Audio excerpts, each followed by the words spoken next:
Bonjour à toutes et tous, et bienvenue chez les Chroniques du Commander. Ça y est, la première édition de l'année est là. Et non, je ne parle pas de Ravnica Remastered qui ne nous intéresse pas malgré ses réimpressions, mais bel et bien de meurtre au manoir Karlov. Un mystère à résoudre, un coupable à démasquer, mais surtout de nouvelles cartes à découvrir et à rentrer dans nos decks. Ici Doku, et c'est parti pour découvrir ma sélection pour le Commander.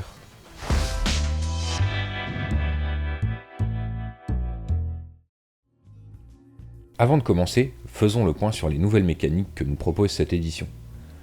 Vous vous souvenez de Mu et de Mégamu? On paye 3, on pose la créature face cachée comme une de 2, et puis pour un coup spécifique, on la retourne quand on veut pour surprendre notre adversaire, avec même un marqueur +1/+1, car c'est la Mégamu. Oui, parfait, car on recommence avec le niveau de puissance de 2024 grâce au déguisement.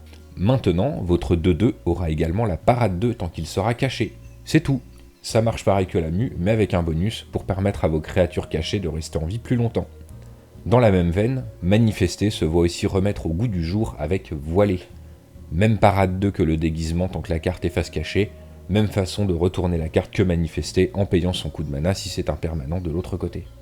Attaquons maintenant les vraies nouvelles mécaniques, avec la désignation Suspecter.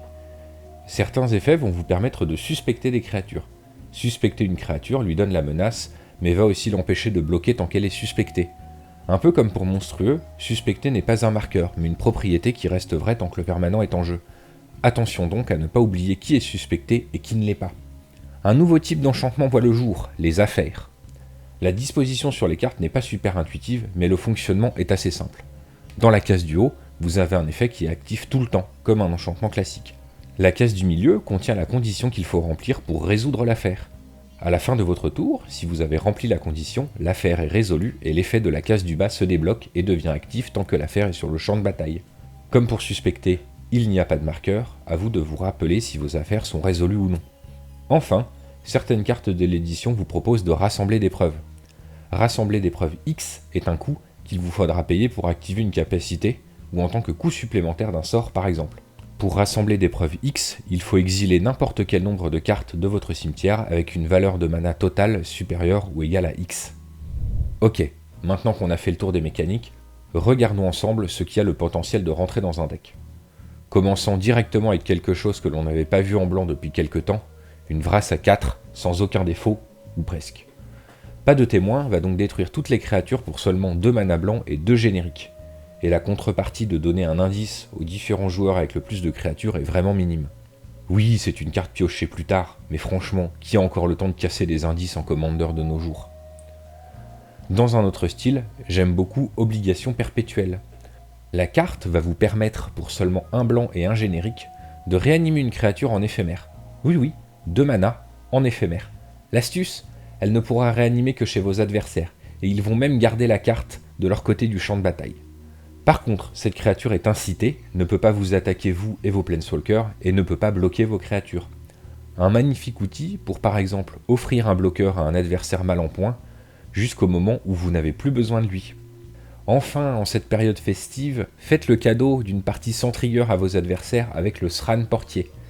Ce petit 1 de vol pour 1 blanc et 1 générique va maintenant pouvoir rejoindre ou suppléer la Silençante dans votre boîte à outils de Stax.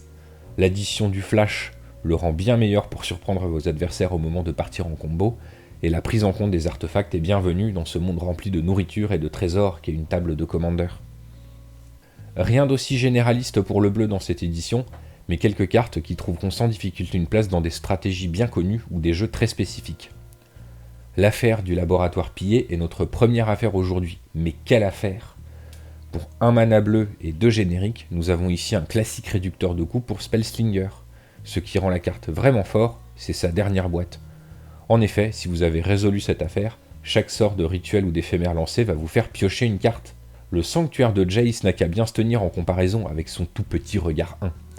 Alors oui, il faudra commencer par résoudre l'affaire, mais franchement, 4 sorts en un seul tour, c'est la base de la base pour cette stratégie. Et cela ne devrait pas trop vous poser de problème. De l'autre côté de la rue, vous trouverez la gadgeteuse légiste. Et les stratégies tournées vers les artefacts. Toujours pour 3, 1 bleu et 2 génériques, vous avez cette fois une créature 2-3 qui va réduire le coût des capacités activées de vos artefacts. Un peu plus difficile à manier, elle aura quand même le bon goût de vous fournir des indices à chacun de vos sorts d'artefacts, qui ne coûtent que 1 à sacrifier donc. De quoi creuser votre deck, nourrir vos improvisations et écraser vos adversaires sous la value. La carte suivante est encore plus difficile à caser dans un deck, mais elle fera des ravages dans la bonne stratégie.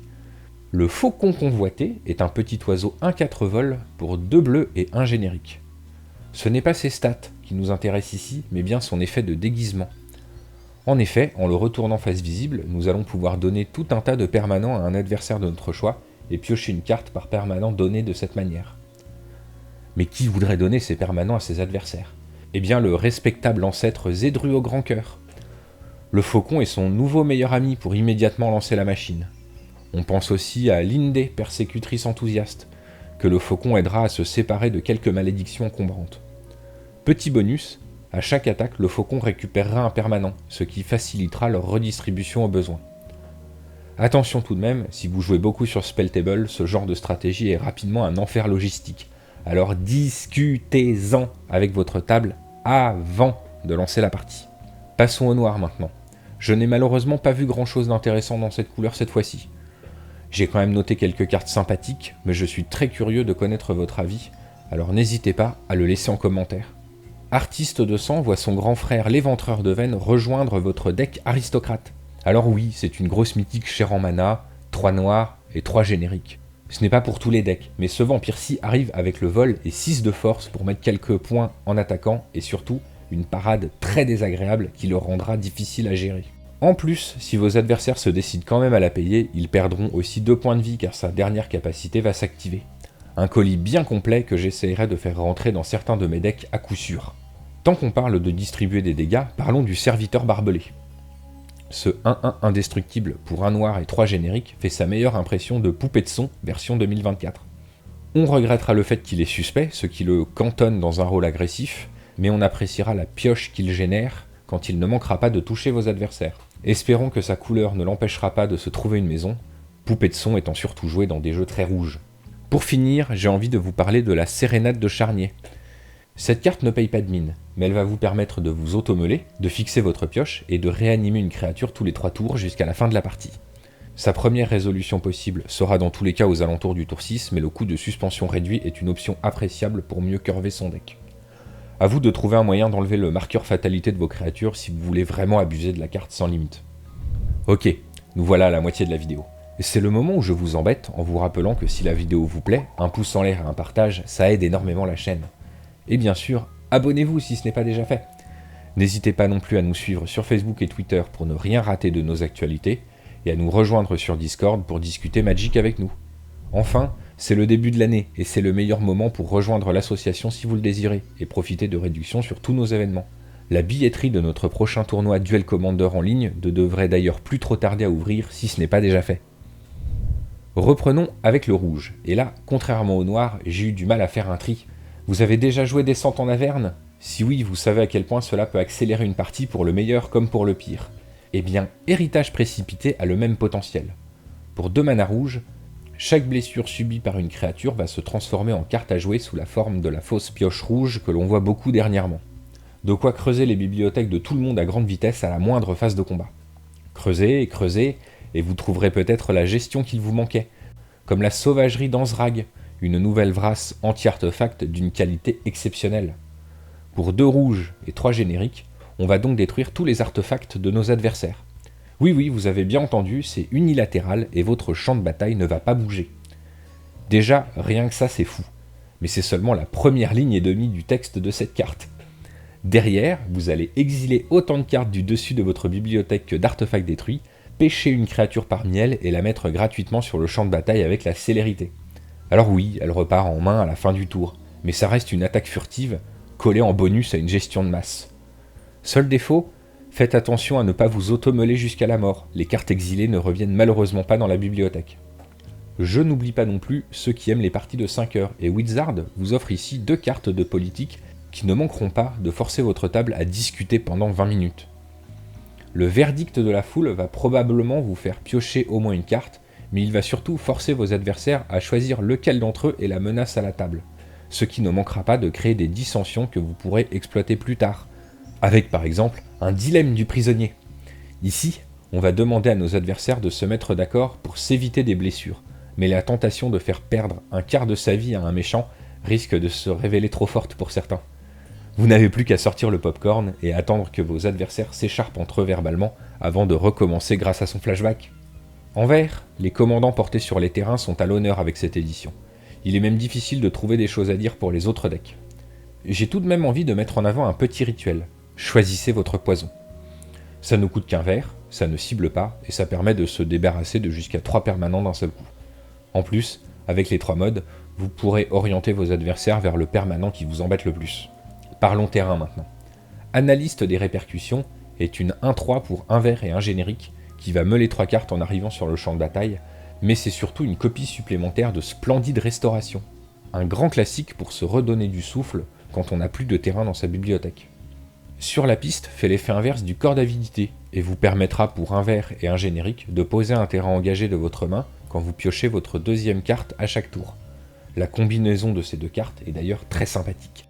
Reconnaissance dans le sous-bois est quant à lui une nouvelle version du classique Creuset des mondes. Pour 2 verts et un générique, vous pouvez maintenant renvoyer en jeu un terrain de votre cimetière à chacun de vos tours. Il arrive engagé, mais il ne compte pas comme votre terrain pour le tour comme avec le creuset. Un échange que j'accepte volontiers et qui me fait envisager de remettre en utilisation l'amulette de vigueur. Enfin, je ne pouvais pas passer à côté de cette deuxième affaire qui est tout simplement un oracle de Muldaya en enchantement. L'affaire de la serre verrouillée va donc vous permettre de jouer un terrain supplémentaire par tour pour un vert et 3 génériques. Puis, arrivé à 7 terrains, d'également jouer des terrains, des créatures et des enchantements depuis le dessus de votre bibliothèque. En fait, j'ai menti, c'est bien meilleur que l'oracle et ça ne demande même pas de révéler les cartes. Peut-être même que les jeux enchanteresses lui trouveront une place au final. C'est bon, on en a fini avec les terrains. Notre prochaine carte est donc Rage selon l'âme du monde, une grosse boule de feu grûle pour un rouge, un vert et X qui va mettre X blessures à n'importe quelle cible et vous permettre de vider votre main et votre cimetière de vos terrains pour les mettre sur le champ de bataille engagé. Comment ça, c'est encore pour les stratégies terrain? Oups. Ok, c'est bon, ce coup-ci c'est vraiment terminé. Parlons plutôt du suppresseur Skyguard. Malheureusement disponible uniquement en anglais, ce chevalier avec le vol pour un blanc, un bleu et 2 génériques va très rapidement poser un vrai problème à vos adversaires. Son effet est assez unique et va les forcer à répartir leurs attaquants s'ils veulent pouvoir vous faire des dégâts via le combat, réduisant donc au passage le nombre d'attaquants qui viennent vers vous. De quoi les faire douter de l'intérêt même de vous attaquer en premier lieu. On est sur une classique dissuasion plutôt qu'interdiction, et la carte rejoint sans hésiter Prison Fantomale et Propagande dans les jeux pile forte. On continue dans les cartes en anglais avec Herald of Ilarg. Ce gros cochon 3-3 piétinement pour un rouge, un vert et 2 génériques va grossir à chaque fois que vous allez lancer un sort de créature. De plus, si le sort coûte cher, il fera des dégâts à chaque adversaire égal au nombre de marqueurs sur lui. Une bonne créature qui remplit admirablement la courbe d'un jeu grosse bête et qui fera vite très peur à vos adversaires. J'ai également vu l'appel de la meneuse de guerre. Encore une carte qui ne paye pas de mine au premier abord, mais réunir Antienne Glorieuse et Secousse d'Impact dans une seule carte pour la valeur de mana de l'Antienne seule, c'est quand même excellent. On pourra peut-être regretter la colorité Boros qui lui ferme la porte des jeux jouant déjà Secousse, mais j'y vois plutôt l'occasion d'explorer de nouvelles possibilités pour cette stratégie. Il nous reste encore quelques petites pépites à aborder rapidement et on sera bon. Notre troisième et dernière affaire se fera une joie de rentrer dans un jeu 5 couleurs Voltron plutôt axé budget. L'affaire du pacte fracassé va vous permettre de fixer vos couleurs en allant chercher un terrain de base, puis transformera votre commandant 5 couleurs en machine à tuer en lui donnant le vol, la double initiative et la vigilance pour votre phase de combat. Comme je le disais tout au début, l'édition embarque sa version de Mu, et il aurait été étrange de ne pas voir la stratégie recevoir un peu d'aide. C'est chose faite avec le projecteur panoptique. Cet artefact va vous permettre de jouer gratuitement une mue en l'engageant, mais c'est surtout son deuxième effet qui est intéressant. On est ici en face d'un Panharmonicus pour les effets déclenchés au moment de retourner vos cartes. Un bonus toujours appréciable, surtout au vu du coût total d'un effet de mue la plupart du temps.